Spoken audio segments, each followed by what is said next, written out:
I'm Landon. And I'm Trisha. And this summer, we're traveling across the country in search of where to call home. But not just any home. We're looking for a place to build a family that follows Jesus as a team on mission together. A place our family can hopefully partner with God to impact for generations to come.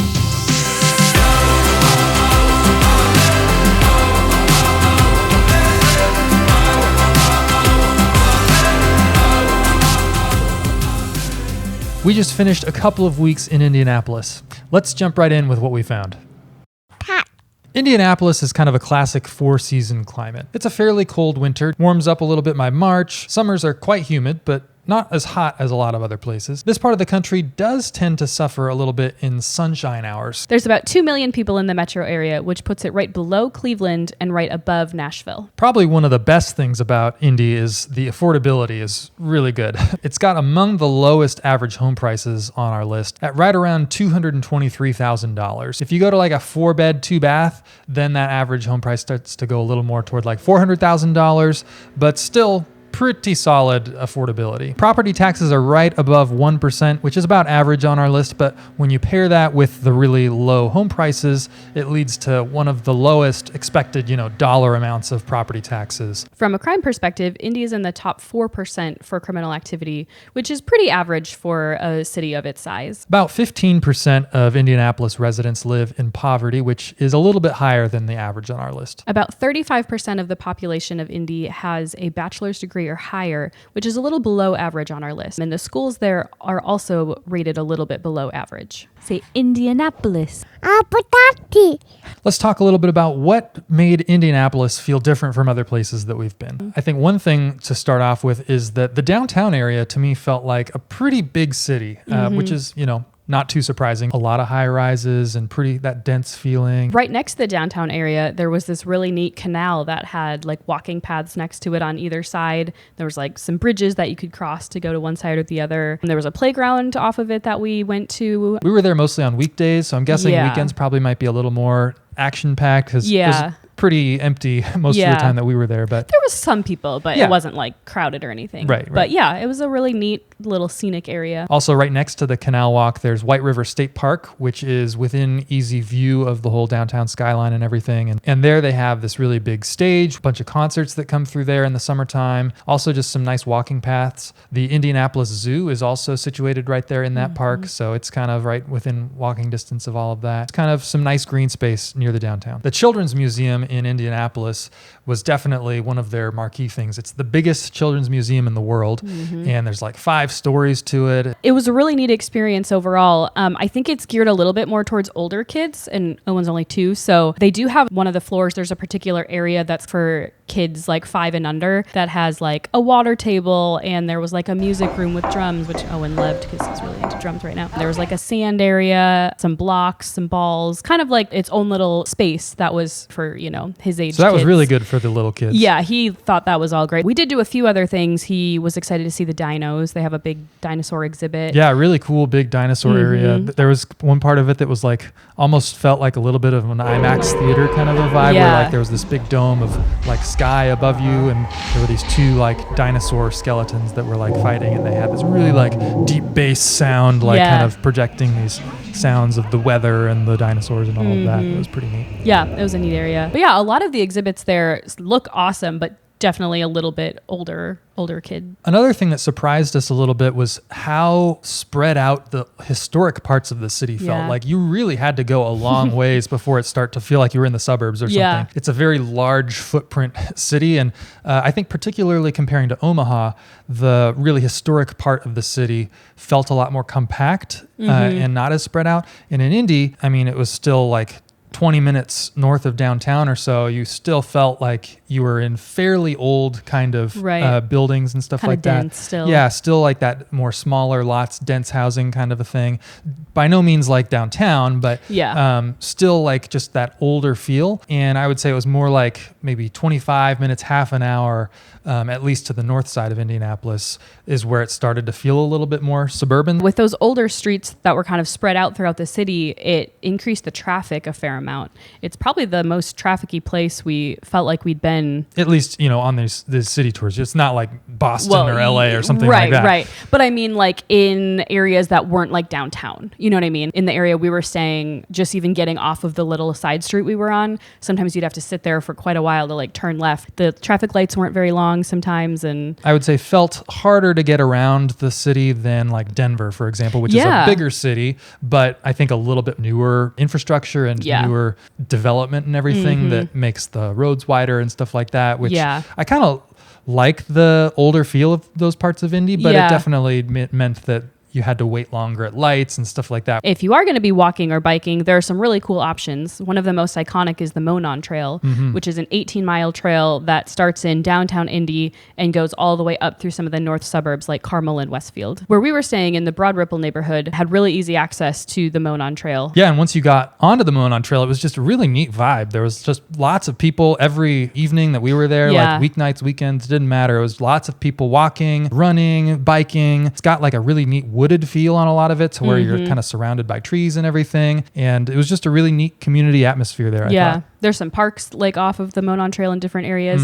I think a lot of places take advantage of the Monon Trail and sort of create things to do right off of it. Right. Culturally speaking, Indianapolis felt like a really friendly place. It was very easy to start conversations with people. They were interested in talking. I think the very first night we were there, we were at a park right in our neighborhood that we were staying at, and you started a conversation with a guy. You had to talk to him for, 20 minutes or something. Yeah, shout out to Lincoln and Broad Ripple. It was great. One other thing that's not really unique to Indianapolis, but definitely was a factor there, was that the feeling and the vibe could change quite a bit from, within a span of a few blocks, where there would be parts that would feel a little bit run down, and then not too far from there might feel like a really fancy neighborhood. So I think among the places that we've looked at so far, it probably had the most of that kind of a feeling to it. I remember we were right downtown one time, and we were kind of just driving around a little, and it had a really nice vibe, and there was just like lots of like restaurants, and just felt like a place you'd want to spend a lot of time. And we were driving for another 30 seconds or so out, and already it was like, oh, okay, things are starting to feel a little more run down and just kind of changing the vibe. Yeah, not sure whether you'd want to walk around there late at night or something like that. Yeah, exactly. Neighborhoods. So let's talk a little bit about the neighborhoods that we checked out a little bit more specifically. And we know these videos can get a little long to watch, so what we're going to do is we'll just talk about the two neighborhoods that meant the most to us during our time in Indy, and then we'll release some other videos that go into some of the other neighborhoods that we checked out. The two places that affected us the most also happen to be two extremes, as you'll very soon different understand. From one another. Yeah. One of the places we checked out and found a lot to like about was Carmel, Indiana. That is a suburb that is about 30 minutes north of downtown Indy. One of the things that really struck us as we just first took a look around Carmel was the parks. First day that we visited there, we kind of actually happened upon a park accidentally because we needed to use a bathroom, and we pulled up to this park, and we were just kind of like, we're looking around like, this might be the nicest park we've ever been to. It was like this huge like splash pad area that had like a water slide, for sure the most elaborate splash pad I've seen at a park. And there was like 3 different areas of like playground stuff. There was one that was more for toddlers, which isn't necessarily unique that there's separate structures for like toddlers versus older kids, but they were like almost in their own little mini park kind of. It was like separated by like trees and stuff. It was just, it was like immaculate. Like, and they even had people there walking around like picking up trash and taking care of things. Their bathrooms were like, I was like, this is the nicest park bathroom I've ever been to, like for sure. It was just very, very well maintained and cared for, and lots of people there. Yeah, tons. Yeah. Which just creates kind of a nice atmosphere when there's just a lot of people around using the park, and lots of kids, families and stuff. And people were really friendly there. We like started up a conversation or two. Just I don't know. I thought it was a really nice vibe. There were also just some nice pickleball courts there. There was like a forest basically that you could just walk through, like trails. These woods. There was a really well-designed frisbee golf course. Lots of different things to do at this park. Extremely nice. And basically every park that we visited in Carmel was maybe not quite that nice, but like every single one was a pretty great amazing. park. Yeah.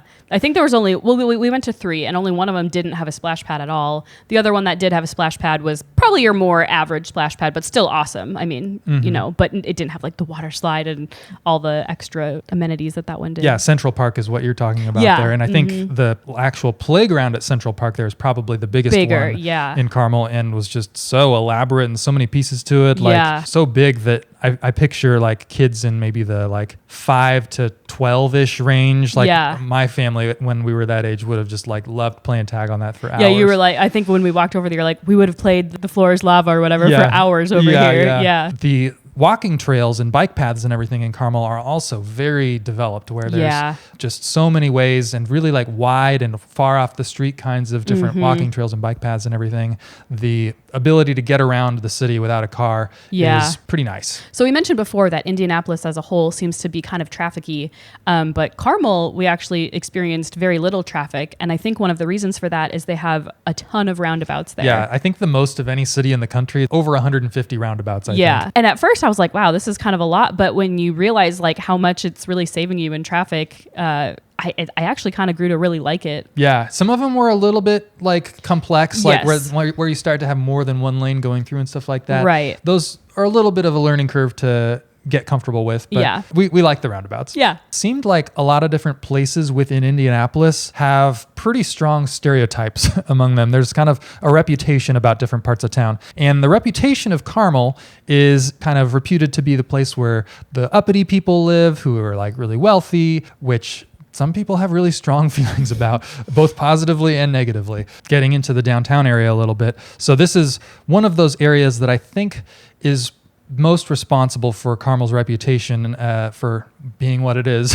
Basically, about 30 years ago, the mayor of Carmel started this huge initiative to redevelop the downtown, especially other parts of town also. But they've built a lot there. And I think that part of the critique of Carmel, I guess, is that people feel like they've just sort of tried to create a culture from nothing or whatever. I personally don't resonate a whole lot with those sentiments, but there's definitely a strong crowd of people out there who feel that way. But the city has basically taken on like $1 billion in debt to make all this possible. So all that aside, there's like just all of these buildings that were really pretty fancy architecture, just nice stone, like detailed architectural work. There's the Palladium, which is this really world-class performing arts center. They have pretty big names coming through there. Really a couple of huge greens throughout the city where they have the farmers market. During the winter time, they do like this big ice rink. There's the Monon Trail that goes right through downtown Carmel. And so that was a pretty delightful atmosphere to walk around in, and just lots of families walking around. They're all along the Monon Trail in Carmel, in the downtown area at least. There were all these little, like just little tiny playground right off the side, this play structure for kids to play on, or a set of fountains for kids to play in. Or like a ping pong table, or like a shuffleboard, whatever you call it. But just tons of stuff to do, and lots of people doing it.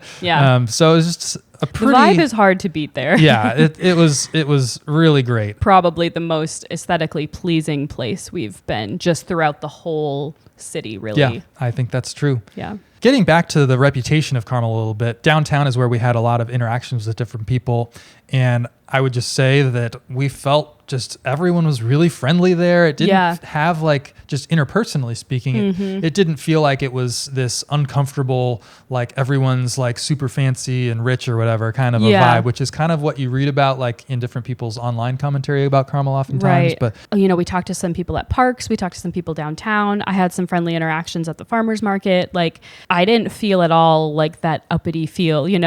I'm sure that it's upper class or whatever, where upper middle class at the very least. Where I know you especially noticed a lot of like really fancy cars and certain clothing people were wearing, and it's not like Maserati fancy cars, but like a lot of Audis around, a lot of BMWs. But like the vibe that people gave off was, I thought, just as friendly as anywhere else we experienced. Trying to have conversations with people were very willing to talk to us or whatever, and I felt welcomed by anyone we talked to there. I felt like this was an upper middle class place, but it's also not that expensive. Like when you look at the country as a whole, like you're talking about, we were looking at houses that we could potentially be excited about living in Carmel for like as low as the very high $300,000 range. Like I would say probably more like $400,000 is like probably what we'd be needing to spend on a house there. Certainly you can go a lot higher than that. There are like $1.5 million homes, particularly out toward the west side, where it's we were told that's where like some of the Colts live and the Indy drivers and stuff like that. Huge estate kinds of places, but particularly more on the eastern part of Carmel, where it's some of the older like suburban like developments. these are not that expensive of houses when you look at the country as a whole, but when you look at the Indianapolis area, they are more expensive than a lot of the houses. So I think making sense of just like what is the socioeconomic fabric of Carmel was a little bit confusing in that way. But I think it's fair to say that the value of Carmel in terms of like what you're getting there, quality of life and just overall experience for the price is probably one of the best ratios of anywhere I've ever seen. Yeah, for sure. So big picture, it's like, what's wrong with Carmel? There's got to be a catch here, right? And basically, we didn't really find any practical catch. The main thing that we struggle with a little bit, and I would say I've been struggling with this more so than you have, is just the lack of socioeconomic diversity in Carmel. And it's not just the fact that there isn't much, but as we kind of got to know the place a little bit, it really seemed more like it's intended to be that way. And this is, hard to really get at the true intent behind things. But so like one thing we learned, for example, and this, I wasn't able to actually personally verify this, but we heard this from somebody who does a lot of building in the Indianapolis area. And so is pretty informed. He talked about how Carmel has had for a long time, basically a price floor, more or less, on what you can build in Carmel. So they don't want places built that aren't going to sell for above a certain amount of money.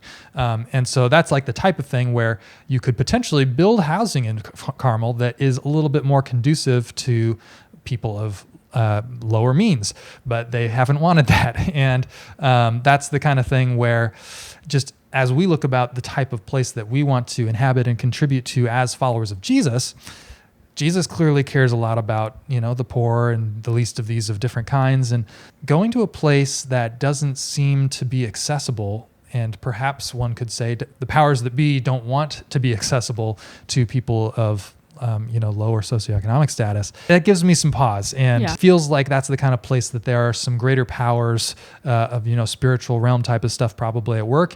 And is that the kind of place that we want to be exposing our families to be sort of complicit in that maybe, or at least participating in it in some way? Clearly it's something we're still wrestling with. Totally. Yeah. Is there mission to be found for us in the midst of that kind of environment? Hard to say. I think we kind of have said like, if we weren't looking at this at all through like a Jesus lens, Carmel would probably be a slam dunk. Yeah. And that's part of what makes me a little bit hesitant too, is like, if the choice that we make is the same as the choice we would make if we weren't following Jesus, like, I don't know about that. But anyway, we'll see. Another factor that gives me a little bit of pause with Carmel is that $1 billion in debt. It seems plausible that perhaps what you see right now is peak Carmel, and maybe that debt comes back to catch up with the residents at some point and things don't turn out to be sustainable in the place that they are now. I don't know. There seem to be arguments in both directions. That's a little bit about Carmel. And our experience there. Yes. So now that you've heard a little bit about Carmel, you'll be prepared for the same contrast that we experienced in visiting the Near East side of Indianapolis, the neighborhood of Englewood. Englewood is about a 10-minute drive east of downtown. And that puts it on Indy's Near East side, which is a part of town that is generally has a reputation for being a bit rougher. More crime and more poverty, more drug problems, all of those kinds of things. And the thing that really drew us to check out Englewood in particular was Englewood Christian Church, which is a church that has just an amazing presence in this Englewood neighborhood on the Near East side. There are so many things that I feel like I want to talk about with Englewood Christian Church, but one of the first things that stood out to me was just how conscious of its own history this church is. Every part of Englewood seemed so thoughtful, but the way in which they tell their own story as a church, I've never encountered another church that has such a long memory, because this church has been around for over 100 years, and they basically can tell the story of how it's progressed from then until now. Mm-hmm. So it started as just a neighborhood church back when this was a pretty rural part of town. And then as Indianapolis grew, so did the church.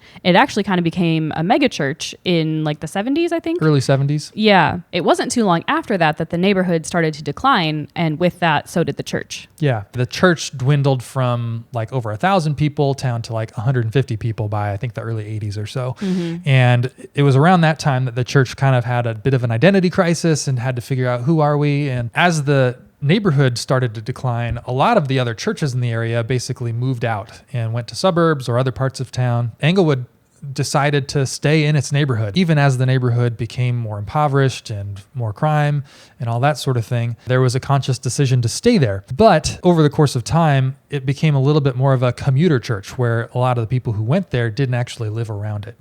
And about 25 years ago, a bunch of families at the church decided that they wanted to change that dynamic. And so they moved into this neighborhood of Englewood, which even today, after a lot of improvement, feels pretty rough in parts of it. When they moved in, most of the houses on the block nearest to the church were abandoned, and there was just a lot of socioeconomic difficulty and its associated problems in this neighborhood at that time. Today, it's still about 150 people in the congregation, but about 80 to 90% of them now live within walking distance of the church. The presence that this church has had in its neighborhood is remarkable.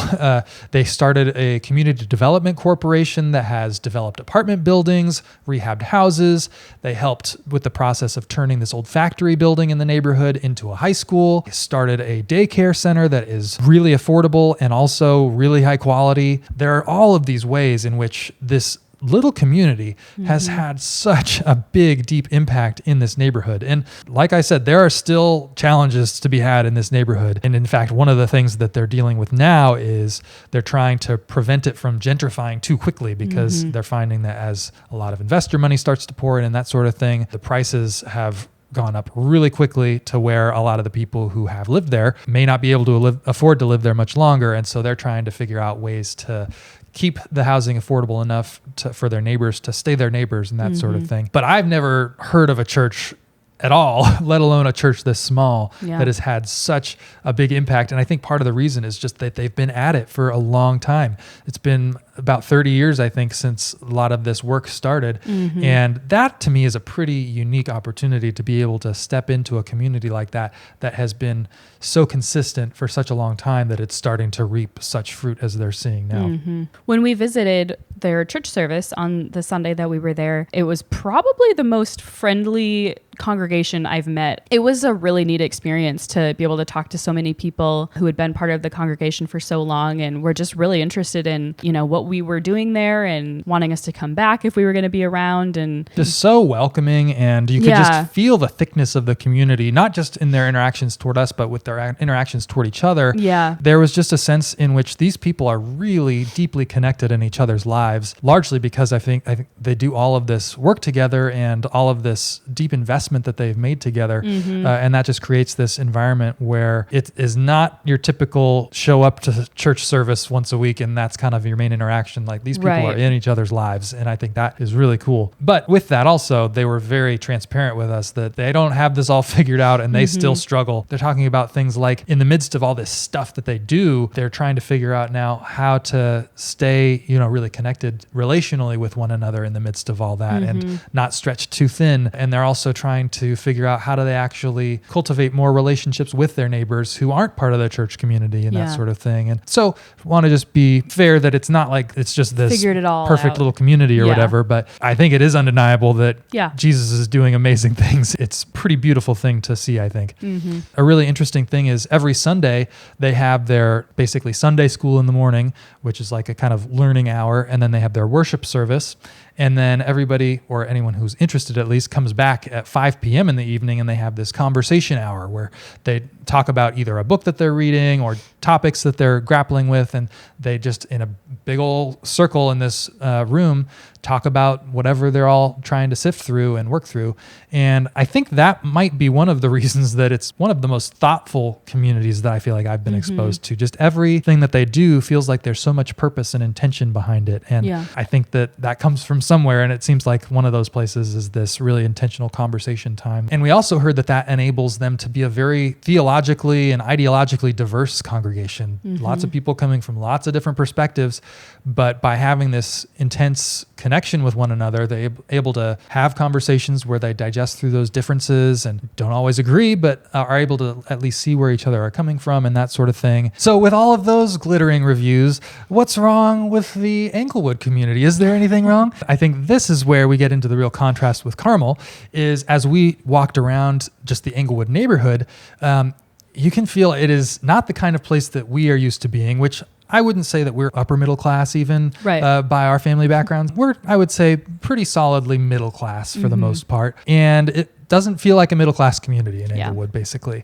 There are plenty of houses that are in disrepair of various sorts. Some are boarded up still. Not a whole lot of those anymore, I think. But there are lots of houses that are in pretty significant disrepair. The sidewalks are almost invisible in certain places. Lots of grass growing up in them. Or like really uneven in places, like kind of broken. Yeah, Dave mentioned to us when we were walking around with him that they've tried to get the city to replace them. Haven't been able to get that to happen. But you just kind of feel that sense of this is a place that is at least coming from a place of not a lot of material upkeep. I think it all summed up to basically having a feeling of just maybe not being a super safe place. Yeah, I struggle a little bit because I'm probably a little prone to that feeling anyways. And then walking through a place that is so different from anywhere that I've really experienced much life, I couldn't picture living there without like anxiety. And to give a little more color to that, like as we had conversations with some of the folks at Englewood Christian Church, they talked about pretty transparently, like on the one hand, they have had, I think, one incident in like their 25 years since a lot of people moved back into the neighborhood of any violent crime. I think that's like, there was one incident they said where a man in their community who has some developmental disabilities made somebody feel a little bit threatened unintentionally. They thought he was pulling out a gun, which he was not. And he got like shot in the hip. He's okay. He was fine, fortunately. But that's like just the only thing in 30 years, they said, of any kind of violent crime that anyone in their community has directly experienced. So violent crime isn't something that they've experienced very much of at all. And they've, walked this neighborhood many times a day, times 150 people or whatever. There's a lot of opportunity for that kind of thing to happen, and it hasn't, which I think should be of some reassurance. But at the same time, like there is violent crime that happens in the neighborhood on occasion. The night before we went to have a conversation with some of the folks there, actually, this woman was shot and killed right in front of the church, basically. That seemed to be, as most of such incidents in the neighborhood are, where there was some kind of a domestic dispute or disturbance, I think is what the newspaper said the next day, where there's some kind of interpersonal conflict that becomes really violent. Some of the people we talked with at the church also said that they do hear gunshots sometimes at night. So even as they have personally not really suffered the violence themselves, that sort of thing is around sometimes. I think that that's where, as we picture living there, and particularly Trisha, I think that that's hard to imagine feeling a lot of peace in that kind of a setting, and might just be stressful enough that it makes it feel like not the right fit for where God would call us as a family, even though we're so inspired by so many of the things that are happening there. I'm glad there are people who do feel called there, because I think it's a great place. I just don't feel like perhaps it's the best fit for us. Yeah, and I think part of what we're excited to share with whoever's watching this is like, if this is the kind of place that you feel like your family would find a lot of resonance, then I think that it's a place that's super worth checking out. Yeah. And on that note, they actually have a house that they reserve for guests who are visiting. So you should feel free to reach out to their church office to see if it's available at a time that you might want to visit. And they love having people stay there. So back to the contrast between Carmel and Englewood, you can perhaps see a little bit of how our experience in Englewood, seeing so much of Jesus at work there and so much beauty in the community, even in the midst of the difficult material circumstances. Carmel could feel a little bit hollow, perhaps, on the other side of that, where realistically it's the people in Englewood who would seem to be the people that Carmel is trying to keep out with its different rules and ordinances and that sort of thing. And that made it a little bit hard to see Carmel as like the slam dunk that it might otherwise be. It's just like with all of its nice amenities and all of that sort of thing, it just made me take a second thought about like, where is there more spiritual richness happening in Carmel? Which, I mean, to be fair, I can't judge and say that there's not spiritual richness to be found in Carmel. That would probably take a lot more time there to really make much of a call on, but it felt like that was very present in Englewood, even as the material circumstances probably would preclude it from being a good fit for us. Yeah. So that's just a little bit of the polarity of our Indianapolis experience. These were the two places we spent most of our time in Indianapolis, so it was just kind of a lot of back and forth. Yeah. So anyway, we'll dive into more of the neighborhoods that we explored in a handful of other videos, but those were the two places that most impacted us during our time in Indianapolis. The verdict. So with all that said, what do you see as the verdict on Indy for us? I think we just really don't know right now. I think there's just so much to keep thinking about with our experiences there. And yeah, I don't know. My feeling is I don't know whether Indianapolis is going to be where we end up, but I feel like our time there really shaped us. Yeah, for sure. And is going to ultimately shape wherever it is that we end up. Yeah, I agree. Owen, can you tell everyone our next city? Cut it. Cut it. Say it in the microphone. Cut it. Cut it. Let's try it again.